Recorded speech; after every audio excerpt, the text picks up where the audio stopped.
Kemudian, apakah menggelar pemilu itu sudah otomatis sudah membuat Indonesia sebagai negara demokrasi yang sah sebetulnya? Ke Pak Sukidi dulu.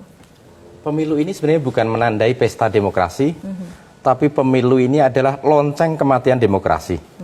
Kematian demokrasi itu ditandai dengan pendekatan kekuasaan yang begitu vulgar dan brutal. Kita ingat kembali impian Republik Demokratis yang diletakkan oleh Bung Hatta. Kenapa Republik Demokratis itu diikat dengan hukum? Karena Bung Hatta seperti halnya para pendiri Republik Amerika sadar betul bahwa kekuasaan itu harus dibatasi dengan hukum. Tanpa dibatasi dengan hukum, tirani kekuasaan akan menjelma menjadi monster bagi rakyatnya. Karena itu, apa yang sebenarnya terjadi menjelang pemilu adalah bagian dari apa yang oleh Profesor Harvard Law School, Profesor Mark disebut sebagai constitutional hardball. Jadi pendekatan kekuasaan menggunakan jalur konstitusional secara agresif dan brutal demi kekuasaan.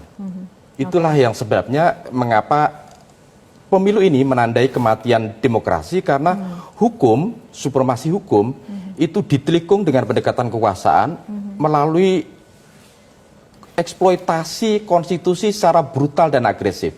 Itu pertama. Jadi menghalalkan segala cara begitu ya? Betul. Jadi menghalalkan segala cara. Itu yang pertama. Yang kedua adalah kita menyaksikan bahwa pemilu ini tidak menghadirkan apa yang oleh Profesor Stephen Levitsky di Harvard sebagai mutual toleration. Jadi ketiadaan toleransi timbal balik. Yang terjadi adalah politik of fear, politik ketakutan dan politik intimidasi itu dicengkramkan kepada pesaing politik. Jadi hukum di sini dipakai untuk menekan pesaing politik dan sekaligus untuk menahan mereka yang berada dalam kekuasaan. Dengan menjadikan mereka sebagai tahanan politik, maka mereka kehilangan kebebasan. Orang yang kehilangan kebebasan itu adalah budak. Budak itu adalah orang yang kehilangan kebebasan dan itu adalah serendah-rendahnya manusia.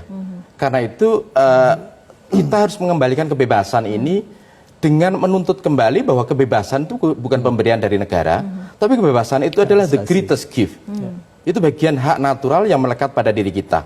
Karena itu orang yang menggadaikan kebebasan demi kekuasaan, maka dia telah jatuh pada serendah-rendahnya manusia. Nah, apakah Pak Aji